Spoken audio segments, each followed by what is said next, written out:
좋은 소식이 있고 나쁜 소식이 있습니다. 어떤 소식부터 들으실래요? 좋은 소식. 당신 남편이 진급했대요. 나쁜 소식. 근데 남편 비서가 엄청 예쁘대요. 환장할 소식 하나 말씀드릴까요? 회사에서 외국으로 둘이 출장을 가라 그런대요. 좋은 소식이 있고 나쁜 소식이 있어요. 어떤 소식부터 들으실래요? 좋은 소식. 당신 아이가 학교에서 상을 받아왔대요. 나쁜 소식. 옆집 아이도 똑같은 상을 받았대요. 환장할 소식 하나 말씀드릴까요? 교장쌤이 애들 기살려준다고 전교생한테 다 준 거래요. 좋은 소식이 있고 나쁜 소식이 있어요. 어떤 소식부터 들으실래요? 좋은 소식. 당신 아내가 아주 싼 가격에 성형 수술을 했대요. 나쁜 소식. 수술이 시원찮아 다시 해야 된대요. 환장할 소식 하나 더 말씀드릴까요? 그 의사 무면허라 돌팔이라고 경찰이 붙잡아갔대요. 이런 소식이라면 정말 듣는 사람들 입장에서 환장할 만한 소식이겠습니다. 우리는 수많은 소식들을 듣고 살아요. 기쁜 소식, 좋은 소식 듣기를 원하죠. 여러분, 우리가 들어야 할 진짜 기쁜 소식은 발신지가 이 땅이 아니라 하나님 나라에서 이 땅에 사는 우리에게 전달된 소식, 복음인 줄로 믿습니다. 복음이 가장 우리 기독교의 큰 자랑이죠. 눈에 비늘이 벗겨지지 않은 사람, 영안을 뜨지 않은 사람들은 이게 기쁜 소식인지 모릅니다. 예수 구원하신다. 예수가 우리의 주인이 되시고 왕이 되신다. 회개하라, 천국이 가까웠다. 이 말이 왜 기쁜 소식인지 사람들은 몰라요. 죄인된 우리를 구원의 자리로 초청하시는 하나님의 음성인 것을 모르는 거죠. 마귀 자식을 하나님 자녀가 되게 해주시겠다고 하는 하나님의 은혜의 초청이라고 하는 것이 영안이 가려진 사람들은 모르는 겁니다. 여러분, 우리 인간은 우리 스스로의 문제를 스스로 해결하며 살아갈 수 있는 존재가 못 됩니다. 죄와 죽음의 문제, 나의 문제보다 더 큰 문제가 나보다 더 큰 문제가 나를 짓누르고 있는데 사람들은 착각하고 사는 게 뭐냐 하면 내가 내 힘으로 그런 문제를 컨트롤할 수 있다고 생각하는데 그렇지 않습니다. 내가 내 문제를 컨트롤할 수 없어요.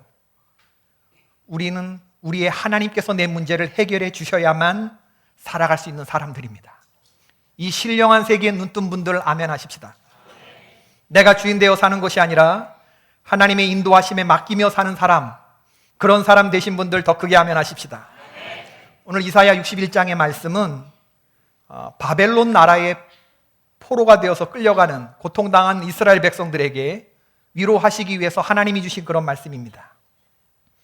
오늘 본문 누가복음 4장 18절에서부터 21절까지 예수님이 직접 인용하신 그런 말씀이기도 합니다. 예수님이 언제 이 말씀을 인용하셨나? 공생애를 시작하시면서, 당신이 하나님의 아들로서 공식적인 사역을 시작하시면서 이 땅에 오신 목적이 뭐냐 할 때 이 구절을 인용하셨습니다. 발신지가 천국인 하나님 나라로부터 수신자인 이 땅의 하나님의 사람들, 복음을 듣지 못한 우리들에게 제대로 전달되면 어떤 일이 일어나느냐? 복음이 제대로 전달되어지면 어떤 일이 일어나느냐? 오늘 본문의 말씀처럼 이루어지게 되는 거죠. 복음이 우리 가운데 전달되고 배달이 되면 가난한 자의 형편이 풀리고 마음이 상한 자들이 고침받고 포로된 자가 자유함을 얻고 갇힌 자들이 노임을 받게 되는 그런 역사가 일어날 줄로 믿습니다. 할렐루야. 한마디로 복음이 우리 가운데 선포가 되면 변화와 회복의 역사가 일어난다고 하는 거죠. 상처와 억압으로 인해 고통당하는 자들, 자기 안에서 어떤 소망도 발견하지 못한 사람들, 죄악의 얽매인 종된 사람들, 영적으로 소경된 자들이 변화받고 회복되는 역사가 일어나는 겁니다. 바로 이 변화와 회복을 위해서 하나님의 아들이 예수 그리스도가 이 땅에 오신 겁니다. 오늘 말씀은 크게 보아서 전체 1절과 3절 안에 전체 이야기가 다 담겨 있는데 세 부분으로 나눌 수가 있겠습니다. 첫째는 1절 말씀에서 보듯이 복음을 들어야 하는 가난한 사람들의 범주에 해당하는 사람 이야기가 나오고, 이 가난한 사람들이 3절에 복음을 들으면 어떻게 되는가, 회복된 가난한 사람들의 얘기가 3절에 나오고, 그 중간에 뭐가 나오냐 하면 가난한 사람들에게 아름다운 소식을 전해야 할 전도자, 1절과 2절 3절에 가난한 사람과 전도자와 회복된 가난한 사람들의 모습, 이것이 오늘 본문의 구조이죠. 복음을 들어야 하는 가난한 사람들은 어떤 사람들인가? 우리 다 같이 1절 말씀을 읽어보십시다. 시작. 주 여호와의 영이 내게 내리셨으니 이는 여호와께서 내게 기름을 부으사 가난한 자에게 아름다운 소식을 전하게 하려 하심이라. 나를 보내사 마음이 상한 자를 고치며 포로된 자에게 자유를, 갇힌 자에게 노임을 선포하며 라고 했습니다. 가난한 사람들의 범주에 세 사람이 포함이 되는데, 마음이 상한 자, 포로된 자, 갇힌 자들. 마음이 상한 자는 삶의 이런저런 고통 때문에 아파하는 사람들을 가리키죠. 포로된 자와 갇힌 자들은 1차적으로 바벨론의 포로가 되어서 포로 생활을 하고 있는 그런 사람들. 포로된 자, 갇힌 자. 영적인 의미로 보자고 하면 죄와 죽음의 권세에 붙들려 있는 사람들, 인간이 스스로 해결할 수 없는 큰 문제, 죄와 사망의 올무에 매여 있는 사람들, 속박되어 있는 사람들, 중독되어 있는 사람들, 공중 권세 잡은 자, 사탄의 세력에 사탄이 세놓은 올무와 덫에 완전히 사로잡혀 있는 사람들, 바로 그런 사람들이 가난한 사람들이죠.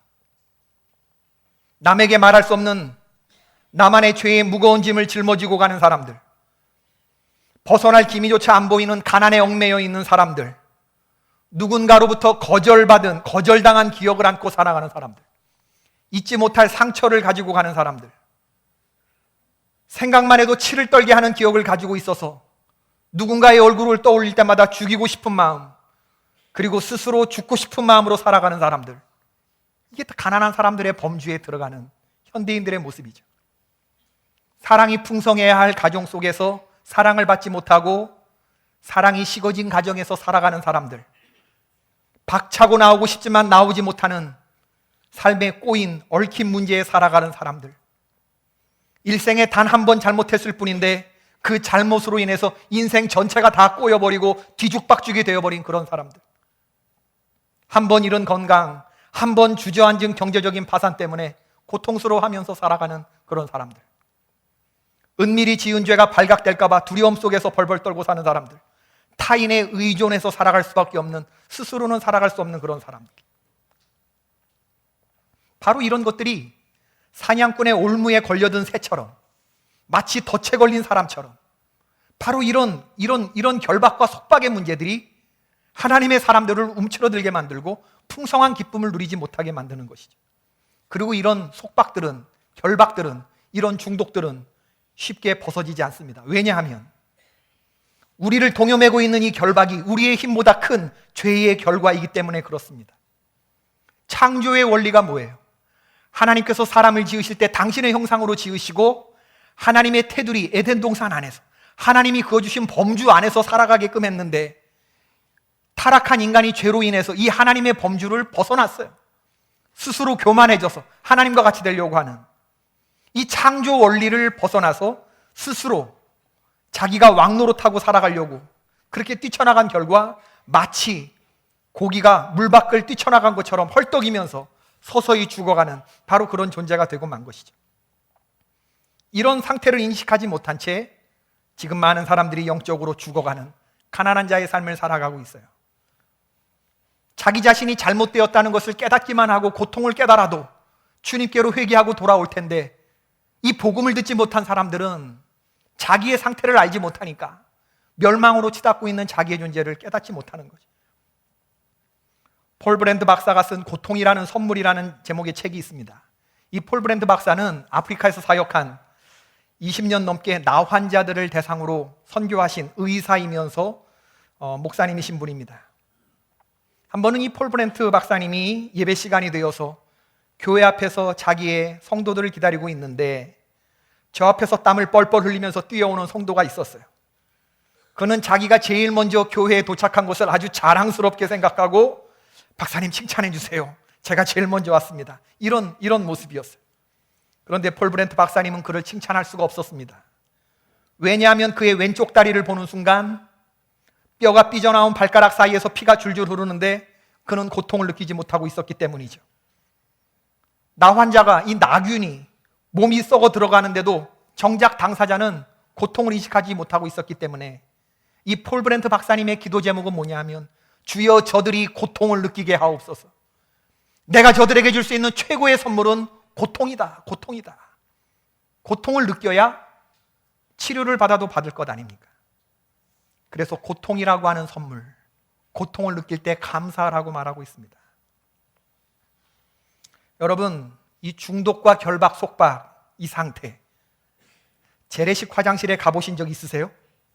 처음엔 들어갈 수가 없습니다. 냄새가 나서 도무지 더럽고. 근데 들어가 큰맘 먹고 앉아보면 그럭저럭 적응이 돼요. 그러다가 1분 지나고 2분 지나고 3분 지나면 편안해집니다. 한때 유행했던 광고 카피가 있어요. 열심히 일한 당신 떠나라. 이 카피가 너무나 유명해서 많은 사람들의 공감을 얻었지만 정작 어떤 회사가 이 광고를 했는지 사람들이 기억을 못해요. 열심히 일한 당신 떠나라. 이게 카드 회사가 광고를 한 건데, 마치 주스 선전을 하는데 어떤 회사가 따봉은 기억하는데 어떤 회사인지는 기억이 안 나는 거와 똑같아, 그죠? 따봉. 세계인들은 한국 사람들이 아주 성실한 사람들이라고 엄지손가락을 축혀세우면서 칭찬하지만 지나친 성실은 중독의 성향을 낳습니다. 사람에게는 보상 심리가 있어요. 많이 일한 만큼 많이 보상받고 싶은 그런 마음이 있어요. 몸도 마찬가지입니다.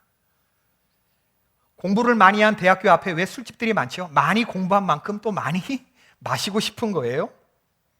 제때 식사하지 않고 일하다가 늦게 먹으면 폭식하게 되죠. 왜 그러냐?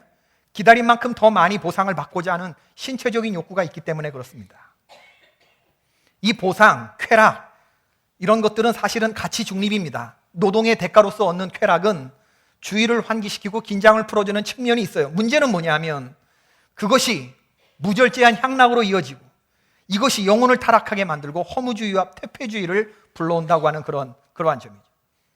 레크리에이션은 왜 나쁘겠습니까? 오락을 뜻하고 한편으로는 프레시한 마음으로 새로운 일에 집중하는 거죠. 충전받는 거, 이것은 나쁠 게 하나도 없죠. 문제는 이것이 중독으로 연결되는 거예요. 중독과 결박은 습관적으로 무언가에 열중하거나 몰두하는 것을 말하는데 이 중독에는 몇 가지 특징이 있습니다. 우리가 세상 일에 중독되어지고 뭔가에 얽매이는 것은 하루아침에 이루어지는 게 아니에요.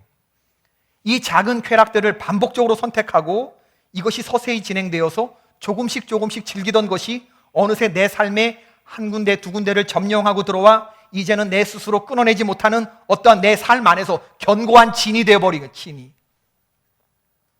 이게 한두 가지면 그냥 끄집어내면 되겠는데 이게 견고한 집을 치고 있는 거예요. 집을 또아리를 두고 있어서 이거 쫓아내는 게 쉽지가 않은 거죠. 이 애딕션으로부터. 중독은 일종의 도피처를 제공합니다. 중독은 중독자를 완전히 지배해버리죠. 중독은 언제나 쾌감을 가져다 줍니다. 중독이 무엇보다도 다른 어떤 일보다 우선이 되게 해요. 그리고 중독자는 무엇보다도 자신의 중독 상태를 알지 못해요. 중독은 참으로 다양한데 알코올 중독, 니코틴 중독, 마약 중독, 카페인 중독, 이런 물질에, 약물에 중독되는 이 약물 중독이 있는가 하면 게임에 중독되고 성 중독, 도박 중독, 쇼핑 중독, 성형 중독, 뭐 이런 특정 행위에 중독되어지는 행위 중독이 있어요. 행위 중독. 웃지 마세요. 제가 의심의 눈초리로 보게 되잖아요. 근심, 의존증, 강박증, 우울증, 불안, 이런 감정 중독도 있습니다. 약물 중독이 있고 행위 중독이 있고 감정 중독이 있어요. 우리 한국은 참으로 다이나믹한 그런 나라입니다. 참 이렇게 화끈하고 이렇게 다이나믹한, 누가 우리나라 사람들이 은근과 끈기의 민족이라고 그랬습니까? 화끈함과 조급함의 민족이지. 제가 미국에서 들어와서 새삼 느낀 게 뭐냐면 도시 전체가 술 광고로 완전히 다 도배되어 있다고 하는 거예요. 음주운전을 단속하면서도 버스에 술 광고판이 붙어 있는 나라, 1인당 술 소비량이 1위 국가인 나라, 어느 나라인지 아세요? 세계인들이 마셔야 되는 알코올의 평균 2배를 마셔야 되는 나라, 어느 나라인지 아십니까? 한국은 성형 중독도 심각해요, 여러분. 1인당 성형 수술 횟수가 세계 1위인 나라가 어느 나라인지 아세요? 바디 케어, 스킨 케어, 얼굴 케어, 이런 걸 하면서도 왜 소울 케어는 안 하는지 모르겠어요. 영혼 케어는. 요즘 청년들 사이에 유행하는 말이 있다고 하는데, 어머님 날 낳으시고 압구정 김 원장님 날 빚으셨네.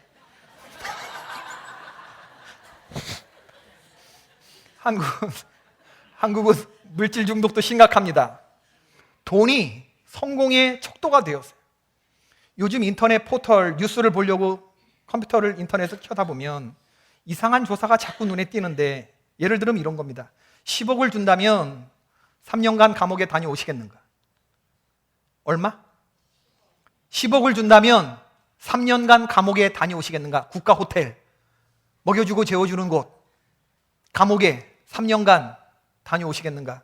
초등학생의 12%가 예스라고 대답한 나라, 중학생의 28%가 예스라고 대답한 나라, 고등학생의 44%가 예스라고 대답한 나라, 나이가 들어갈수록 예라고 대답하는 퍼센티지가 높아지고 있어요. 만일에 50이 넘은 가장들에게 이 질문을 묻는다면 10억 3년간 다녀오겠습니까? 라고 물을 때 어떤 대답들을 할까? 제 생각에는 감옥을 더 져야 할 것 같은데, 오늘날 생활의 염려와 두려움과 이런 결박과 속박에 근심 대마왕, 걱정 대마왕, 있지도 않은 거, 이런 걸 끼고 가는 이런 결박에 있는 사람들도 얼마나 많이 있습니까? 여러분, 생활의 염려와 두려움 죄입니까? 죄가 아닙니까?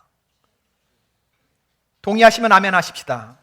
누가복음 21장 34절 35절 말씀 읽어볼까요? 시작. 너희는 스스로 조심하라. 그렇지 않으면 방탕함과 술 취함과 생활의 염려로 마음이 둔하여지고 뜻밖의 그날이 덫과 같이 너희에게 임하리라. 사람들은 방탕함과 술 취함이 죄라는 것은 인식해요. 그러나 생활의 염려가 죄라는 것은 인식하지 못해요. 예수님의 말씀입니다. 생활의 염려도 죄가 됩니다. 믿음이 사라지는 곳에 피어나는 검버섯과 독버섯이 바로 두려움과 불안과 걱정과 생활의 염려라는 거예요. 염려하지 말라는 겁니다. 그날의 괴로움은 그날의 족하고, 공중의 새를 보라, 들의 백합화를 보라. 주님이 입히시고 먹이신다. 하물며 너희일까 보냐. 걱정하지 말고 염려하지 말아야 되는데 이걸 끼고 살아가는 거예요.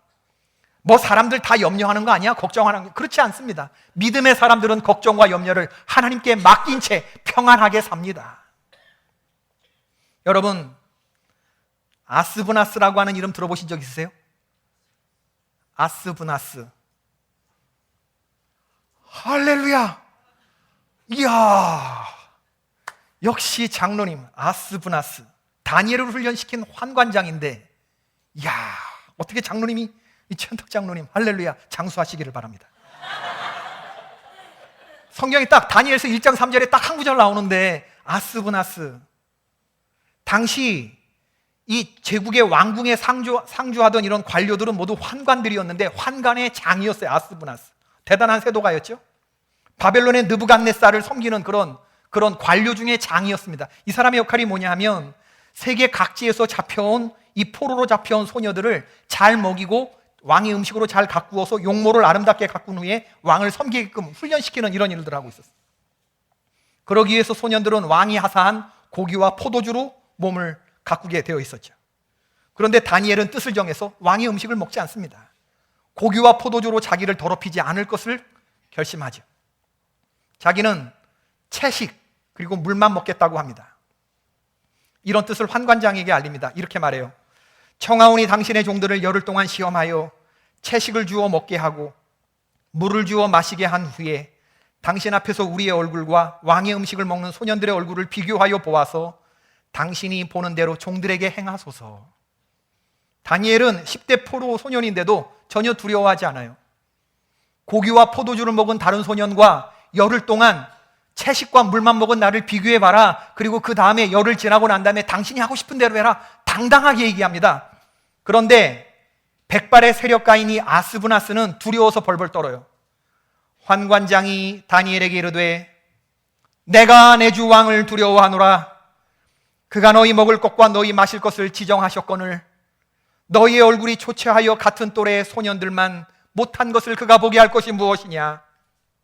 그렇게 되면 너희 때문에 내 머리가 왕 앞에서 위태롭게 되리라 하니라. 가지지 못한 자의 두려움보다 가진 자의 두려움이 더욱 큽니다. 더 이상 오를 곳이 없고 이제 곧 은퇴해야 하는 중장년의 두려움이 소년 다니엘보다 더욱 컸던 것입니까? 그렇지 않습니다. 이건 가진 자와 못 가진 자로 구분되는 문제가 아니라 믿음이 있고 없고의 차이입니다. 할렐루야. 이건 가진 자와 못 가진 자의 두려움의 차이가 아니고 하나님을 내가 신뢰하느냐 아니면 하나님을 모르는 사람으로 사느냐, 이 차이예요. 하나님을 떠난 인간은 다 가지고 있어도 두려운 법이고, 하나님을 떠난 인간은 다 가지고 있어도 두렵고 염려하고 걱정으로 살아가지만, 하나님을 믿는 사람들은 주님의 형통하심을 믿고 그 안에서 의심하지 않아요. 염려하지 않습니다. 오늘 말씀 속에서 우리들이 또 하나 중요한 메시지를 발견하기를 바라는데, 그것은 바로 주님이 우리를 전도자로 부르셨다고 하는 사실입니다.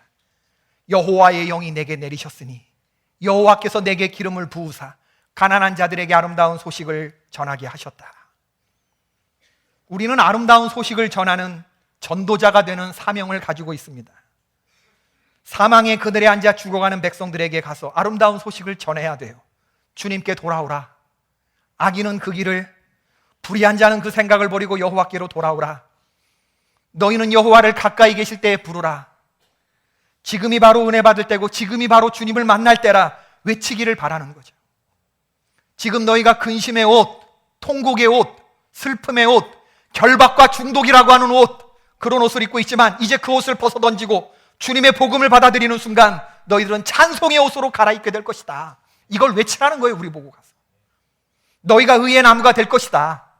여호와의 제사장 나라가 될 것이다. 그리고 이 땅에서 너희들은 갑절의 축복을 얻게 될 것이다. 다시는 포로로 끌려다니는 일이 없을 것이다. 소망의 메시지를 주님이 우리에게 전하라는 거예요. 로마서 10장과 14절, 로마서 10장 14절 15절의 말씀을 다 같이 읽어보십시다. 시작. 그런즉 믿지 아니하는 자를 어찌 부르리요? 듣지도 못한 이를 어찌 믿으리요? 전파하는 자가 없이 어찌 들으리요? 보내심을 받지 아니하였으면 어찌 전파하리요?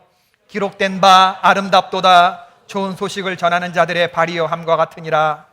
우리가 전파하지 아니하면 아름다운 소식을 이 가난한 자들, 마음이 상한 자들, 갇힌 자들, 포로된 자들이 들을 수가 없어요. 우리가 가서 전해야 돼요. 이 중차대한 사명이 우리 앞에 있다고요. 에스겔 3장 17절로 19절의 말씀을 읽어봅시다. 시작.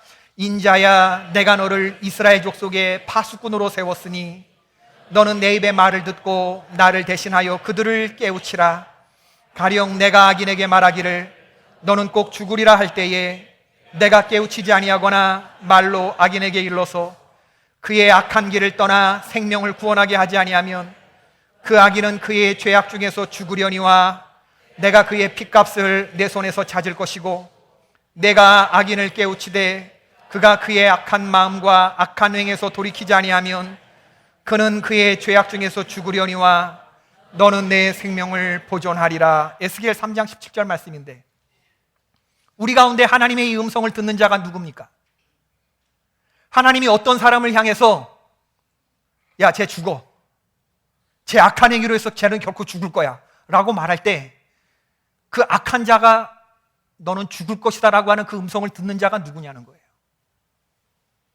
그 사망의 그늘에 앉아서 하나님이 죽을 거라고 말하는 그 사람의 그 영혼을 아파하면서 그 음성을 듣는 자가 그 사람에게 가라는 겁니다. 야, 하나님이 말씀하시는데 너 이렇게 살다간 죽는데, 이렇게 전달할 자가 누구냐는 거예요. 만약에 이 음성을 듣고 그 사람이 악한 길에서 회개하면 그 사람 사는 거고, 그가 여전히 악한 길대로 살면 그는 죄악 가운데 죽을 거지만 하나님이 책임을 나에게 묻지 않겠지만, 하나님이 저 사람 죽는데 라고 말하는데 그 음성을 듣고도 그 사람에게 가지 않으면 그 핏값을 누구에서 찾겠다는 거예요? 전하지 아니한 하나님 전도자에게, 우리에게 그 핏값을 찾으시겠다는 거예요. 여러분, 저는 오늘 여러분들이 전도의 사명에 대해서 조금쯤 심각하게 들으실 필요가 있겠다는 생각입니다. 주님의 마음을 좀 더 잘 이해하기를 바라고, 하나님의 아들을 내어주사 구원하신 이 백성에 대해서 하나님의 사랑의 마음을 가지고 그 마음 그대로 가지고 가서 그들에게 전하는 그런 사람들이 세워지기를 바라요. 오늘 찬양대 찬양이 참 은혜로웠는데 처음부터 끝까지 가사가 기도문이네요. 기도문. 주여 하나님 음성 듣게 하소서. 주여 순종의 사람 되게 하소서. 십자가 용사되게 하소서. 여호와를 외치며 승리하게 하소서. 그렇게 사시길 주의 이름으로 축원합니다. 우리가 이 성가대 찬양을 듣고 은혜를 받았다면 우리 그렇게 사십시다. 하나님 음성 듣는 우리들이 되십시다. 주님의 마음을 품는 우리들이 되십시다. 누가 나를 대신하여 저들에게 갈까? 누가 나를 대신하여 저들에게 복음을 전할까? 누가 하나님의 사랑의 마음을 전할까? 여러분, 발신지가 천국에서부터 이 땅에 사는 우리에게 전달이 되었을 때 근심과 슬픔과 통곡의 옷을 입고 있던 이들이 찬송의 옷을 갈아입는 것을 생각해 보세요. 삶은 힘들고 어렵지만 구름 위를 날아가는 비행기처럼 창일한 하나님 나라를 향해서 근심이 변하여 찬송이 되는, 찬송가를 흥얼거리는 회복된 사람들을 생각하면서 전도하십시다. 삶은 힘들고 어렵지만 우뚝 선 상수리 나무처럼 하나님을 예배하는 예배자처럼 손을 하늘로 들고 가지와 줄기가 뻗는 그런 회복된 하나님의 사람들을 상상해 보세요. 쓰레기 더미와 거름 더미 같은 환경 속에서 뿌리박고 살지만 그러한 삶의 어려운 환경 속에서 의의 아름다운 열매를 맺어드리는 변화된 삶을 사는 그런 성도들의 모습을 상상해 보세요. 얼마나 아름다운 모습입니까? 오늘 여러분 결단하시고 이 제단을 나가십시다. 시작은 비주류였지만 하나님 나라의 주류로 살리라. 나 이제 21세기 신나시린으로 살리라. 자극을 추구하는 세상 가운데서 무자극의 삶을 살리라. 나 이제 이 결박과 속박과 이 중독에서 나 벗어나 더 큰 하나님의 말씀을 선택하며 살리라. 그리고 나 주님의 마음을 이해하며 전도자의 사명을 감당하며 살리라. 지금은 구원의 문이 열려 있고 구원 방주의 문이 열려 있지만 이게 무한정 열려 있는 것이 아닙니다. 닫히는 날이 옵니다. 사랑하는 이들과 함께 다 같이 손잡고 하나님 나라에 들어가는 저와 여러분이 되십시다. 내 이웃, 내 친구, 내 가족, 저 높은 하나님의 나라 천국에 같이 가야 할 사람, 그 영혼을 전도해서 같이 구원선에 태우고 함께 하나님 나라에 가십시다. 그리고 내게 그 능력을 달라고 기도하십시다. 주여, 한 영혼 하나님께로 인도할 수 있는 능력을 나에게 부어 주시옵소서. 하나님이 이 일을 기뻐하십니다. 아름다운 소식을 전하는 복된 전도인의 발걸음 걷는 우리 모두 개포의 가족들이 되기를 주님의 이름으로 축원을 드립니다.